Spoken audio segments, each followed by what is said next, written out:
धनत कुमार चरित्र का आख्यान चल रहा है। क्या हुआ था? नाम छाप ना क्यों मैं हिंदी क्यों मैंने जो मुझे सीधा दिमाग दी थी मैंने ना का किसी दी थी मैं राजा के दरबार में आ गए थे। हाँ, राजा के दरबार में आ गए थे। वो पहले तो धनज कुमार कुछ समय तक गुप्त रहा और उसने राजा को सारी बात बता दी कि मैंने दूसरा धोखा भी खाया है और धोखा देने वाला आया नहीं है। बाद में वह देवदत्त व्यापारी भी आ जाता है और देवदत्त व्यापारी आने के बाद में फिर वो सज्जित होता है और राजकुमारी को पूछता है मैं कैसा लगता हूँ, और उसके बाद में उसने शादी की बात कही। तब वह बोली कि पहले तो अपन राजसभा में चलते हैं, फिर राजा से आज्ञा मांगते हैं। तो अब वह देवदत्त आया आया थी सभा में चल कर झटपट आया, आया आया थी सभा में चल कर झटपट आया, लाया लाया जी साथ में उस बाला को लाया, आया आया जी सभा में चल कर झटपट आया। मोहरों से भर थाल एक है नृप को भेंट चढ़ाया, मोहरों से भर थाल एक है नृप को भेंट चढ़ाया, नाथ तुम्हारी करुणा से ही मैंने माल कमाया, आया आया जी सभा में चल कर झटपट आया। नारी रत्न अनूठा मैंने एक छत्र में पाया, नारी रत्न अनूठा मैंने एक छत्र में पाया, शादी करना चाहे मुझसे मैं इसके मन भाया, आया आया जी सभा में चल कर झटपट आया। माता बहन समान समझता पर नारी की काया, माता बहन समान समझता पर नारी की काया, मैंने अपने जीवन में नैतिक नियम निभाया, आया आया जी सभा में चल कर झटपट आया। आज्ञा दो शादी की हमको यूं कैसी शीश झुकाया, आज्ञा दो शादी की हमको यूं कैसी शीश झुकाया, आशीर्वाद आपका मंगल मेरे लिए कहाया, आया आया जी सभा में चल कर झटपट आया, लाया लाया जी साथ में उस बाला को लाया।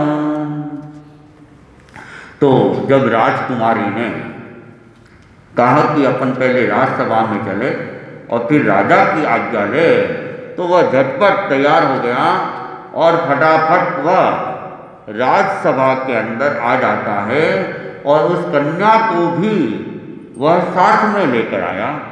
और जब साथ आया तो राजा को भेंट चढ़ाने के लिए एक बड़े से थाल के अंदर मोहरें भर दी और वो मोहरों को साथ में लेके आया और फिर राजा की खूब तो पहले प्रशंसा की और उसके बाद में वह मोहरों से भरा हुआ थाल भेंट किया और राजा उसके गुणगान से और वो भरे हुए थाल को देखकर खुश हो जाता है, प्रसन्न हो जाता है।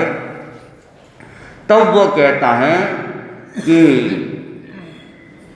महाराज मैंने आपकी कृपा से और आपके आशीर्वाद से बहुत माल कमाया है और ये भेंट आपके सामने है, और मेरी एक विनती है, एक निवेदन है कि जब मैं व्यापार करने के लिए गया तो एक क्षेत्र के अंदर मुझे एक नारी रत्न मिल गया। ये बाला मुझे वहाँ पर मिल गई और ये अकेली थी, अनाथ थी, तो मैंने इसे सहारा दे दिया, आश्वासन दे दिया और इस कन्या के मन में मेरी चाह जग गई और ये मेरे से शादी करना चाहती है। क्या कह रहा है? कन्या मेरे से शादी करना चाहती, वो कन्या से शादी नहीं करना चाहता, कन्या उसको पसंद करने लग गई है और कन्या उससे शादी करने लग गई है। ये राजा को कहा जा रहा है और कहता है कि पर नारी को तो मैं क्या मानता हूँ, अपनी माता और बहन के समाज ही मानता हूँ और मैंने अपने जीवन में हमेशा इस नैतिक नियम को हमेशा पालन किया है और इसको निभाया है। इस नियम की मैंने कभी भी अवहेलना नहीं की है। तो अब ये कन्या जो मेरे से शादी करना चाहती है, तो राजन मैं इसके लिए आपकी आज्ञा चाहता हूँ, आपकी परमिशन चाहता हूँ। और शीश झुकाकर, मस्तक झुकाकर और राजा को कहता है कि आप अगर आज्ञा प्रदान करो तो इस कन्या से मैं विवाह कर लूँ और आपका जो आशीर्वाद है वो मेरे लिए मंगलमय बन जाएगा। इसलिए मैं आपसे आज्ञा लेने के लिए आया हूँ। तो राजा ने फिर क्या किया? बाला भी सामने थी, तो अब वो पूछ रहे, कर्मों की कैसी माया है, कर्मों की कैसी माया है। बाला को पूछा नरवर ने, बाला को पूछा नरवर ने, प्रस्तुत होगा इसको वर ने, प्रस्तुत होगा इसको वर ने। उसने तब स्पष्ट सुनाया है, उसने तब स्पष्ट सुनाया है, कर्मों की कैसी माया है, कर्मों की कैसी माया है। पतिहंता यह नालायक है, पतिहंता यह नालायक है। सब दुष्टों का यह नायक है, सब दुष्टों का यह नायक है। मेरे को खूब सताया है, मेरे को खूब सताया है।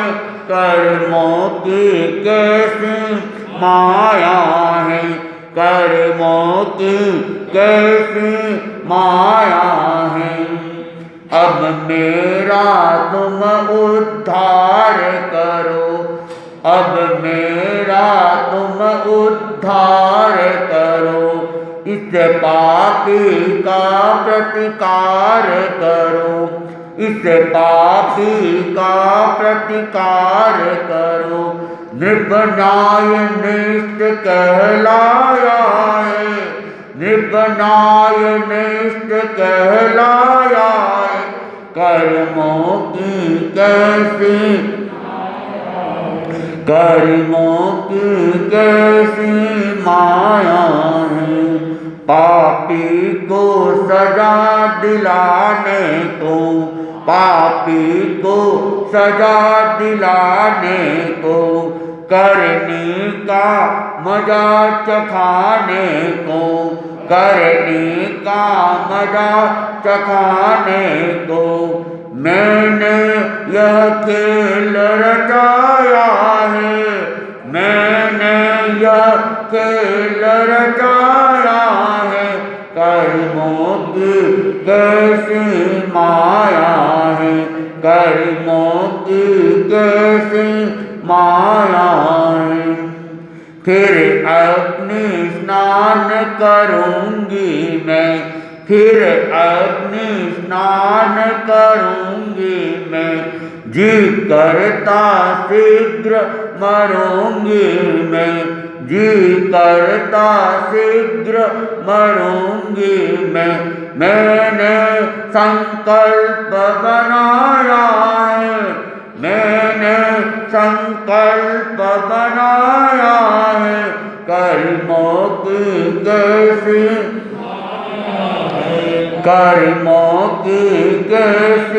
माया है। तो बाला को अब राजा पूछता है कि ये कह रहा है कि तुम इससे शादी करना चाहती हो, तो क्या तुम्हारी इच्छा इसके साथ में शादी करने की है?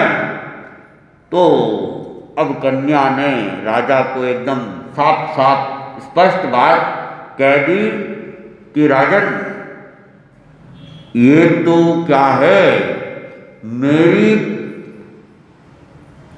मेरे पति की हत्या करने वाला है, पति हंता है और एक नंबर का नालायक है, और दुनिया में जितने भी दुष्ट होते हैं उन दुष्टों का ये नायक है, और इसने मुझे खूब सताया है, खूब परेशान किया है, खूब दुख दिया है, खूब पीड़ा दी है। अब आप क्या करो, मेरा उद्धार करो और इस पापी से मेरा प्रतिकार करो, मुझे इस पापी से अब मुक्त कर दो, मुझे इस पापी से आप बचाने का प्रयास करो। क्योंकि राजा के लिए कहा गया है कि जो राजा होता है वो न्यायनिष्ठ होता है, राजा की नीति होती है न्याय करना। तो आप मेरे साथ भी न्याय करें और इस पापी से मुझे छुटकारा दिलाए, और मैं इस पापी को सजा दिलाने के लिए ही और इसको इसकी करने का फल चखाने के लिए मैंने ये सारा खेल रचाया है, ये षड्यंत्र रचाया है। तो आप अब मुझे इस पापी से मुक्त करवा दे और इसको आप उचित सजा दे, ताकि मेरे दिल को थोड़ी शांति मिल जाए। और उसके बाद में मैं क्या करूँगी, अग्नि स्नान करूँगी, क्योंकि अब मेरा दुनिया में कोई नहीं है, मेरे पति अकेले ही थे और इस पति को भी इन्होंने मार दिया है। तो अब मैं इस दुनिया में जीना नहीं चाहती हूँ और मैं शीघ्र ही मरना चाहती हूँ, ये मैंने अपना संकल्प बनाया है। तो महाराज अब आप मेरे साथ क्या करें, न्याय करें। तो राजा ने जब सारी बात सुनी और देखा कि ये रत्नसार तो कह रहा है कि इस कन्या के मन को ये भा गया है और कन्या शादी करना चाहती है, जबकि यहाँ तो बात ही उल्टी है। और ये कह रहा है, मुझे तो कह रहा है कि मैं तो बड़ा नैतिक नियम निभाता हूँ और पर नारी को माता और बहन समझता हूँ, और जबकि इसने तो क्या किया, एक नारी के लिए इसके पति का वध कर लिया। इसको पाने के लिए मनुष्य तक की हत्या इसने कर ली और इसका सारा धन भी इसने हड़प लिया है। तो अब राजा को फिर क्या है, गुस्सा आ जाता है, क्रोध आ जाता है, आवेश आ जाता है, और आवेश के अंदर फिर राजा उसको डांट लगा। राजा ने तब फटकारा है, राजा ने तब फटकारा है, हाँ ऐसा काम तुम्हारा है, हाँ ऐसा काम तुम्हारा है। सूली का दंड दिलाया है, सूली का दंड दिलाया है, कर्मों की कैसी माया है, कर्मों की कैसी माया है। तो राजा आवेश में आके, गुस्से में आके, और राजा को धोखा देने के लिए अब राजा क्या करता है, उनको फटकार लगाता है, खूब डांटता है और कहता है तुम ऐसा नीच काम करते हो, ऐसा जघन्य घृणास्पद काम करते हो, तुम जीने के लायक नहीं हो, तुम तो इस धरती के ऊपर क्या हो, भार हो। और राजा ने उसको क्या है, सूली की सजा दे दी, फांसी की सजा उसको दंड घोषित कर दिया। और उसके बाद राजा फिर वो राजकुमारी जो थी, कन्या थी, जिसने क्या कहा कि मैं तो अब अग्नि स्नान करना चाहती हूँ और शीघ्र अब मरना चाहती हूँ, तब राजा उसको कहता है, बोला राजा शीलवती हो शक्तिवती हो तुम बाला, हाँ शक्तिमती हो तुम बाला, जैसी रूपवती हो वैसी बुद्धिमती हो तुम बाला, बोलो क्या इच्छा है तेरी, तुझ उसको अब ही कर दो पूर्ण, हाँ उसको अब ही कर दो पूर्ण, बोलो क्या चिंता है मन में, उसको अब ही कर दो चूर्ण, उसको अब ही कर दो चूर्ण। तो राजा अब कहता है कि हे कन्या, तुम निश्चय ही शीलवती हो और शक्तिमती भी हो, साथ साथ रूपवान और बुद्धिमान भी हो, बहुत सारे गुण तुम्हारे अंदर है। और फिर ऐसा तुम जघन्य चिंतन करती हो, आत्महत्या का चिंतन करती हो, मरने का चिंतन करती हो, ये तुम्हारे लिए उपयुक्त नहीं है। तुम बुद्धिमान हो, थोड़ा चिंतन करो, और तुम्हारी क्या इच्छा है बताओ तुम, और तुम्हारी जो भी इच्छा होगी मैं तुम्हारी उस इच्छा को पूर्ण करूँगा। तुम अब किसी प्रकार की मन में चिंता मत करो, और तुम्हारी जो इच्छा होगी मैं शीघ्र से शीघ्र पूर्ण कर दूंगा, इसलिए तुम अपनी इच्छा बताओ। तब वह सुंदरी कहती हैं, टूट गया दिल झूठे जग में, इसमें पग पग चलना है, इसमें पग पग चलना है, लेकर अपने शील रत्न को इससे पार निकलना है, लेकर अपने शील रत्न को इससे पार निकलना है। अगर मिला दूं तेरे पति को तब तो चाहेगी जीना, हाँ तब तो चाहेगी जीना, बोली मुश्किल है वह मिलना, टूटी आशा की वीणा, बोली मुश्किल है वह मिलना, टूटी आशा की वीणा, जोड़ रहा हूँ मन की वीणा, सजा रहा हूँ सुख के साज, हाँ सजा रहा हूँ सुख के साज, मस्जोदर ओ मस्जोदर बाहर आओ दी आवाज, मस्जोदर ओ मस्जोदर बाहर आओ दी आवाज।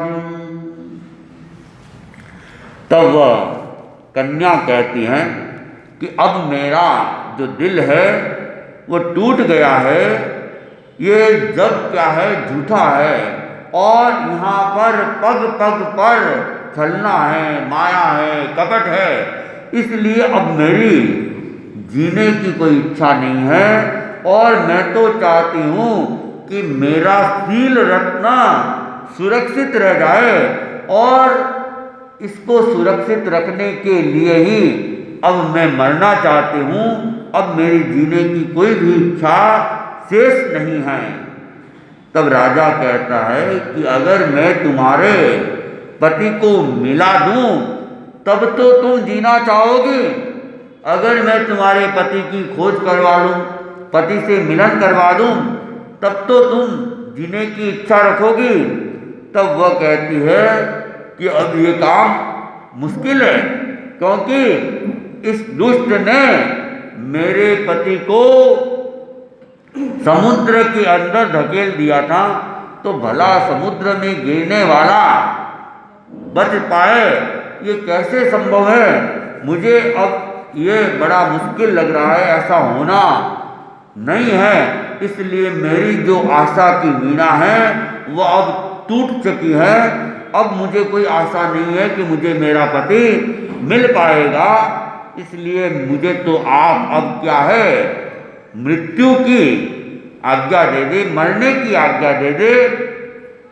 तब वह राजा फिर कहता है कि मैं तुम्हारे मन की वीणा को जोड़ना चाहता हूँ और तुम्हारे सुख के साथ सजाना चाहता हूँ, इसलिए मैं तुम्हें कह रहा हूँ। और देखो, मैं एक व्यक्ति को तुम्हारे सामने ला रहा हूँ। और फिर क्या किया, राजा ने आवाज लगाई, किसको, मत्स्योदर को आवाज लगाई कि मत्स्योदर तुम बाहर आओ। तब वो मत्स्योदर बाहर आता है आवाज सुन के, और जैसे ही वो मत्स्योदर सामने आता है, मत्स्योदर सम्मुख आता है, मत्स्योदर सम्मुख आता है, कन्या के विस्मय छाता है, कन्या के विस्मय छाता है, यह कैसा खेल रचाया है, यह कैसा खेल रचाया है, कर्मों की कैसी माया है, कर्मों की कैसी माया है। नृप बोला बाल ध्यान धरो, नृप बोला बाल ध्यान धरो, यह कौन पुरुष पहचान करो, यह कौन पुरुष पहचान करो। क्या अब भी संशय छाया है, क्या अब भी संशय छाया है, कर्मों की कैसी माया है, कर्मों की कैसी माया है। तो राजा की आवाज सुनने के बाद जो मत्स्योदर था, जो गुप्त रूप से रह रहा था, वो मत्स्योदर बाहर आता है। और जैसे ही मत्स्योदर सम्मुख आता है और उसको देखती है, कन्या के तो एकदम ही विस्मय छाने लगा, अरे ये कौन है, ये कहाँ से आ गया, एकदम आश्चर्य होने लगा।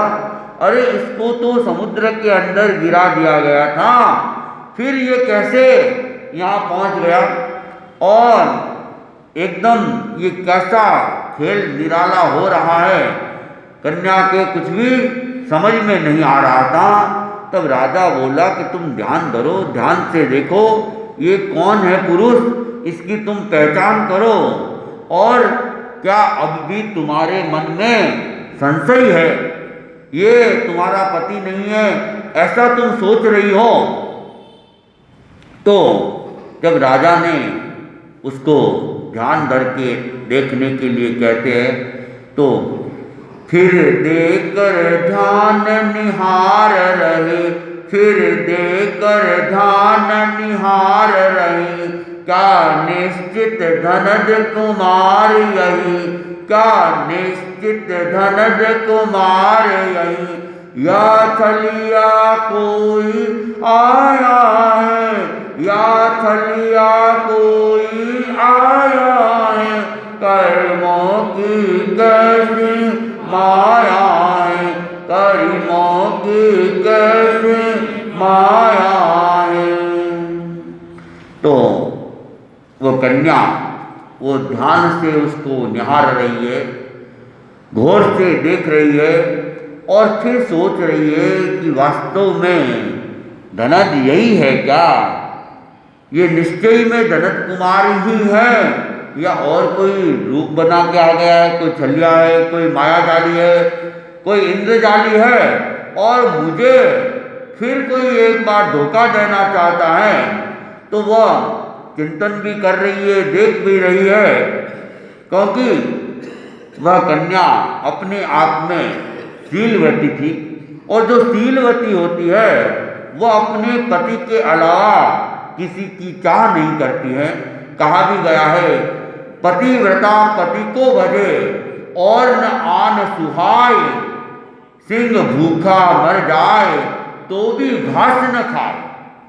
कि सिंह जो होता है वो भूखे रहना पसंद कर लेगा, लेकिन भूख से बेहाल होने के बाद भी घास को नहीं खाएगा। उसका तो भोजन ही क्या है? मांस है, पशु है, और वह भी क्या? खुद का मारा हुआ। सिंह कहते हैं कि दूसरों के शिकार का भोजन नहीं करता है, वह खुद शिकार करके ही अपना भोजन तैयार करता है।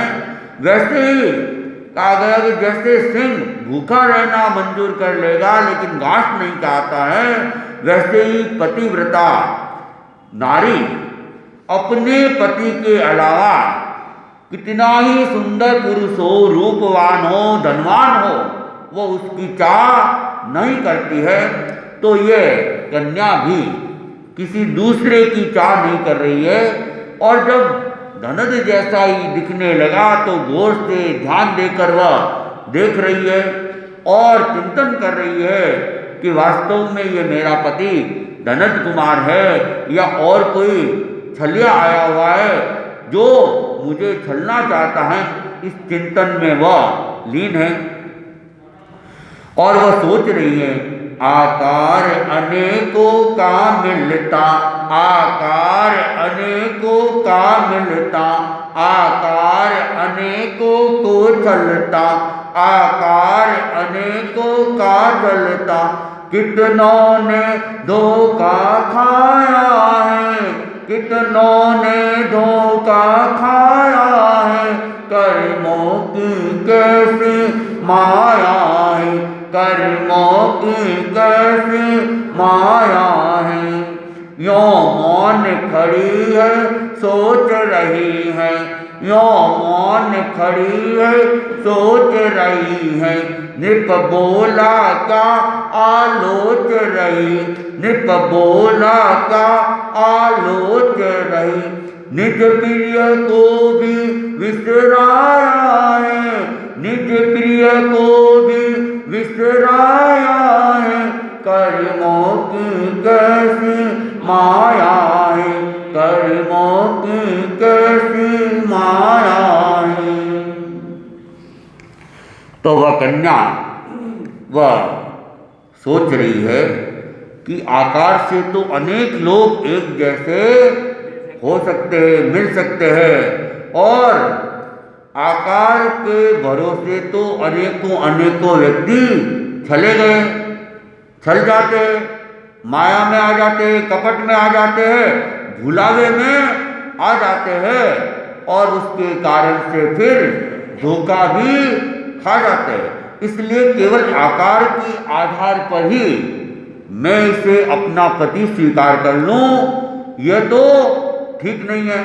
तो वो मौन खड़ी है, राजा पूछ रहा है लेकिन वो मौन खड़ी है और सोच रही है, चिंतन कर रही है कि वास्तव में यही धनद है या नहीं है।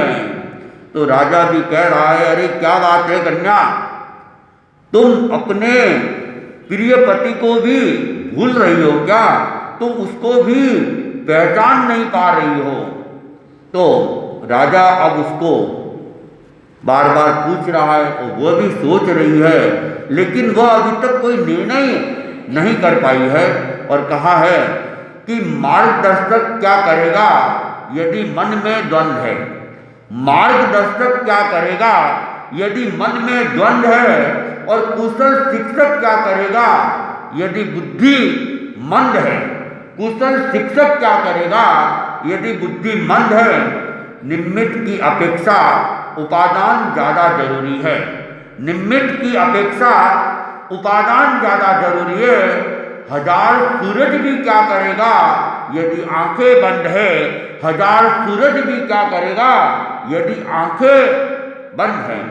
तो मार्गदर्शक तो क्या होता है, मार्ग दिखा सकता है, मार्ग बता सकता है, लेकिन अगर मन में द्वंद्व है तो मार्गदर्शक का बताया हुआ मार्ग भी समझ में नहीं आता है और वह चिंतन ही करता रहता है। जैसे कहा गया कि अगर कोई बच्चा पढ़ रहा हो, बुद्धिमंद हो, तो शिक्षक कितना भी होशियार हो, मंद बुद्धि वाले को वह ज़्यादा पढ़ा नहीं पाएगा, और